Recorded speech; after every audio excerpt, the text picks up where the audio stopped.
Olá, amados! Sejam muito bem-vindos a mais um vídeo aqui do nosso canal, onde todas as quintas-feiras nós trazemos uma nova palavra de Deus para o teu coração. E hoje nós vamos dar sequência à nossa série Despertar Profético, onde estamos falando sobre as formas que Deus nos desperta quando nós estamos no meio de um sono profundo e muitas vezes não percebemos. Então vamos à palavra de Deus. Se você puder, abra sua Bíblia comigo lá em Atos capítulo 9, versículo 1. Vamos lá. Assim diz a palavra de Deus. Antes da gente começar, não esquece, já clica aqui no sininho se você ainda não é inscrito no nosso canal, para que você acompanhe todas as nossas séries, todas as nossas pregações e para que você caminhe junto com a gente. Amém? Vamos lá. Atos capítulo 9, versículo 1, assim diz a palavra de Deus. Enquanto isso, Saulo ainda respirava ameaças de morte contra os discípulos do Senhor. E dirigindo-se ao sumo sacerdote, pediu-lhe cartas para as sinagogas de Damasco, de maneira que caso encontrasse ali homens ou mulheres que pertencessem ao caminho, entre parênteses, tá? Cristãos, ele pudesse levá-los presos para Jerusalém. Em sua viagem, quando se aproximava de Damasco, de repente brilhou ao seu redor uma luz vinda do céu. Ele caiu por terra e ouviu uma voz que lhe dizia: Saulo, Saulo, por que você me persegue? E Saulo perguntou: Quem és tu, Senhor? E ele respondeu: Eu sou Jesus, a quem você persegue. Levante-se, entre na cidade, e alguém lhe dirá o que você deve fazer. Os homens que viajavam com Saulo pararam emudecidos, ouviam a voz, mas não viam ninguém. Saulo levantou-se do chão e, abrindo os olhos, não conseguia ver nada. E os homens o levaram pela mão até Damasco. Por 3 dias ele esteve cego, não comeu e nem bebeu. E em Damasco havia um discípulo chamado Ananias. O Senhor o chamou numa visão. Ananias, eis-me aqui, Senhor, respondeu ele. O Senhor lhe disse: Vá à casa de Judas, na rua chamada direita, e pergunte por um homem de Tarso, chamado Saulo. Ele está orando e numa visão viu um homem chamado Ananias chegar e impor-lhes as mãos para que o voltasse a ver. Até aqui tá bom. Talvez você já conheça essa história, uma história muito conhecida da Bíblia, que é o chamado de Saulo. Mas, como o nosso tema, da nossa série é Despertar Profético, eu quero te chamar a atenção a refletir sobre a forma que Saulo foi acordado. Porque Saulo aqui foi acordado em 2 momentos. Nesse momento ele ainda era chamado Saulo, depois ele virou Paulo. Mas, na prática, primeiro, antes ele era um perseguidor de cristãos. E ele tinha acabado de pedir uma autorização para o sumo sacerdote para que, caso ele encontrasse cristãos no meio do caminho, ele pudesse matá-los. E no meio do caminho, ele, na verdade, ao invés de encontrar cristãos, ele encontra o próprio Cristo. Ou seja, Jesus aparece para ele numa visão, numa imagem, onde do nada tudo começa a brilhar e ele vê um brilho e Jesus chega e fala com ele. E aqui algumas coisas me chamam a atenção. A primeira é que Jesus aparece para ele e fala com ele. Mas os homens que estavam ao redor, os outros 3 homens, eles somente ouvem. Eles não veem. Então aqui eu entendo que existem revelações da parte de Deus que são para pessoas específicas. Tem coisas que Deus fala comigo que talvez não vai falar contigo. E tem coisas que Deus fala contigo que Ele não vai falar comigo.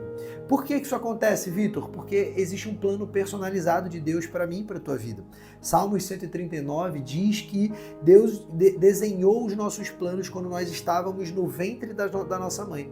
Ou seja, Deus tem um plano perfeito para mim e para você. E por isso Ele vai nos dar revelações personalizadas de acordo com cada momento da nossa vida e com cada pessoa. Então aqui Saulo estava prestes a conhecer mais de Cristo e ele estava sendo acordado através daquela visão e daquele brilho. E aí ele fica meio perplexo, ele não entende aquela situação, mas ele vê e ouve Jesus. E Jesus fala para ele: fica tranquilo, vá lá, entra na cidade e lá você vai saber o que fazer. E depois Jesus chega e dá uma direção para outra pessoa e fala para que aquela pessoa, que era um servo chamado Ananias, chegasse na casa de Paulo e falasse o que Deus tinha orientado para que a partir dali ele voltasse a ver. Nesse meio tempo, passa-se 3 dias e Paulo fica cego.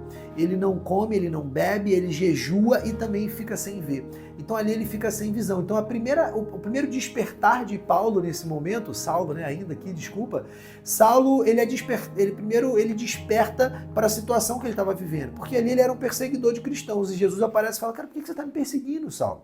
E aí ele tem um primeiro despertar, que é um despertar de eu não devo perseguir cristãos. Mas esse não é o único despertar que Saulo vive. Ele depois fica 3 dias cego e 3 dias sem beber e sem comer. E durante esses 3 dias, eu creio, a Bíblia não fala, mas eu creio que Deus trabalha no interior de Saulo para que ele seja transformado durante esses 3 dias. Até o ponto do momento que Ananias chega na casa dele e fala, seguinte, Deus falou comigo e Deus mandou eu vir falar com você. E a partir de agora, você será curado. E quando Ananias impõe a mão sobre Saulo, a vista dele volta a ver, ou seja, ele volta a ter visão. Então ali ele entende que ele é acordado de uma cegueira espiritual. Então primeiro ele acorda porque ele estava fazendo, depois ele acorda para a cegueira que ele tinha naquele momento. E ele entende que a partir dali ele tinha um chamado a cumprir, que era obedecer Jesus, seguir Jesus e levar a palavra de Jesus. Então existem muitos despertares que a gente vive na nossa vida. A gente falou no último sobre o despertar de Jonas, hoje a gente está falando sobre o despertar de Saulo, e aqui a gente ainda encontra mais um despertar. A gente tem os 2 despertar da vida de Saulo. O primeiro, que ele não deveria continuar perseguindo cristãos. O segundo, que ele deveria remover toda a cegueira espiritual e a partir dali caminhar com uma vida de fato guiada por Cristo. Mas eu quero chamar a atenção para um terceiro despertar que existe nessa história, que é o despertar de Ananias. Ananias nessa história já era um servo de Deus, ele já era alguém que caminhava com Deus, mas quando Deus chega para ele e fala, Ananias, vai lá na casa de Saulo que eu tenho uma missão para você, você vai lá e vai impor a mão sobre ele. Olha o que ele fala, a gente não leu essa parte, ó.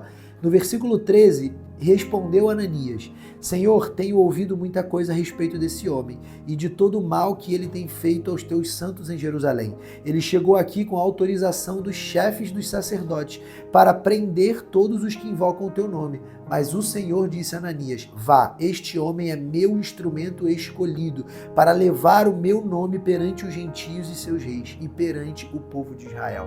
Olha aqui o chamado, olha aqui o despertar, que Ananias tem. Ananias enxerga apenas um homem que perseguia cristãos e Deus já enxergava um instrumento escolhido desde o ventre da mãe dele para que seja o grande libertador do povo e o grande líder daquele povo naquele momento. Ou seja, Paulo aqui já era o líder da igreja primitiva, mas ele não sabia ainda, muito menos Ananias. Então aqui Ananias, ele desperta para um momento que ele entende, pô, mas eu sou servo do Senhor, mas do Senhor escolheu Paulo para ser o grande líder da igreja. Então, eu tenho que cumprir o meu papel de ser instrumento de Deus e ir lá e curar Paulo. Na verdade, ele era apenas um instrumento para que Jesus curasse Paulo daquela cegueira. Então aqui eu tenho o entendimento de que, primeiro, um homem que era perseguidor de cristãos já era escolhido desde o ventre da mãe. Então, por mais que ele estivesse fazendo muitas coisas erradas até ali, Deus já sabia o plano perfeito para a vida dele. E Deus já sabia o momento que ele iria virar a chave daquele homem.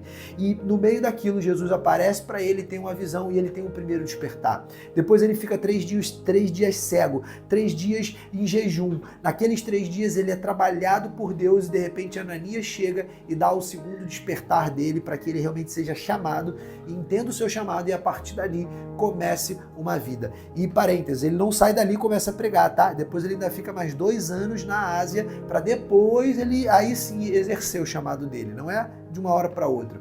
Mas também tem o terceiro despertar, que é o de Ananias, porque Ananias aqui nessa história, ele já era um servo escolhido, ele já servia ao Senhor. Dá para falar que Ananias já era um íntimo do Senhor, mas quando o Senhor manda ele fazer uma coisa que estava aparentemente fora do entendimento dele, pô, peraí, eu vou lá e vou curar um homem que na verdade é perseguidor nosso, vai que eu chego lá e ele até me mata. Né? E Ananias não entende o propósito do Senhor. E por isso ele fala, Senhor, de repente o Senhor está mal informado aí, mas ó, esse Saulo aí é aquele que persegue a gente, você não está sabendo não? E o Senhor fala para ele, ó, ele é meu instrumento escolhido. Eu sei bem que ele é e eu sei o que ele vai fazer a partir desse momento. Então ali o Senhor mostra para Ananias, ó, não importa o que você sabe, só confia no que eu estou falando.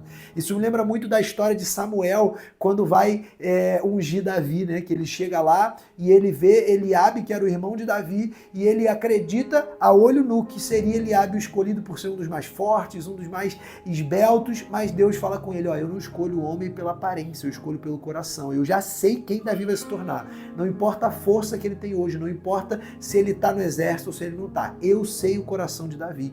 E aqui eu vejo Deus agindo da mesma maneira com Saulo, porque Deus sabia o que o coração de Saulo era capaz de fazer, mesmo que até ali ele fosse perseguidor de cristãos. Então aqui eu quero te chamar a atenção, porque Deus quer, de fato, gerar um despertar na nossa vida. E não importa se hoje eu sou um perseguidor de cristãos e vivo totalmente longe da palavra de Deus, ou se eu sou alguém próximo, se eu sou alguém como Ananias, que vivo do lado de Deus, que sou íntimo de Deus. Muitas vezes a gente dorme espiritualmente mesmo estando próximo. Não adianta nada eu estar próximo de Deus, mas eu estar dormindo no meu ritmo, porque eu não escuto a voz de Deus. Então se eu sou íntimo e se eu quero viver com Deus, eu tenho que escutar, eu tenho que ser íntimo e eu tenho que obedecer. Ananias aqui por pouco não obedeceu porque não entendeu. Nem sempre as direções de Deus na nossa vida a gente vai entender, mas se a gente obedecer, existe uma colheita preparada, não apenas nesse mundo, mas na eternidade ao lado de Deus. Amém? Espero que essa palavra te ajude e você tenha entendimento de que nós precisamos despertar. Existe um novo tempo chegando e nós precisamos despertar para o novo de Deus nas nossas vidas. Amém? Vamos fechar os olhos, vamos orar. Pai, em nome de Jesus, Senhor, eu te agradeço pela tua palavra, Pai, que é viva e eficaz, Senhor, e que como uma espada de 2 gumes é capaz de dividir alma e espírito. Senhor, eu declaro que nós entendemos essa palavra não apenas com a nossa alma e com a nossa mente, mas sobretudo com o nosso espírito. Espírito Santo de Deus, nós te damos liberdade para agir nas nossas vidas, para nos confrontar e nos disciplinar. Nos desperta, Pai, de tudo aquilo que hoje nós estamos talvez dormindo, mas nem sabemos. Senhor, nos desperta para o teu chamado, nos desperta para o teu propósito, nos desperta, Senhor, para aquilo que o Senhor tem para nós desde o ventre da nossa mãe. Nos mostra os teus planos e projetos e nos permite, Senhor, avançar rumo ao alvo. Em nome de Jesus, Senhor. Amém. Amém, amados. Até semana que vem.